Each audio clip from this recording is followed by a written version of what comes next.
استاد جوشکار آقای قاسم عبدالمالکی هستن در حال درست کردن پادکت چونر با آقای شیراوند. یا کارگاه آقای عبدالمالکی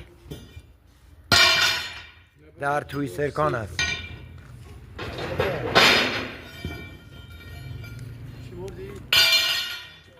در حال همه قطعات که بستونات کشاورزی رو داره و این الان پادکت چونره، چغندر درست کردن، در حال پادکت درست کردن چغندر. کلیه وسایل موجود اینجا، تمام وسایل موجود است.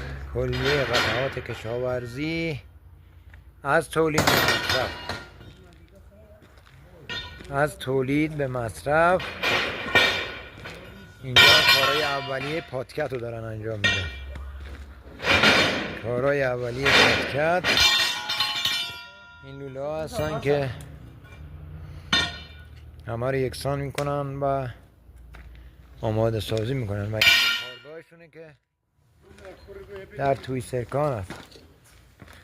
کلیه قطعات کشاورزی موجود میباشد، از کمپرسور گرفته، منبع آب گرفته، هر کی هر وسیله‌ای میخواد. آدرس تویسرکان، بلوار اشرفی اصفهانی.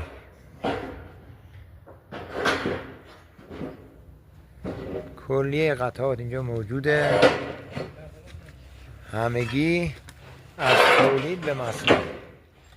چون هم استاد شیراوند هستن، استاد کوتوله ما شیراوند و قاسم عبدالمالکی، با تشکر از عزیزان و بزرگواران.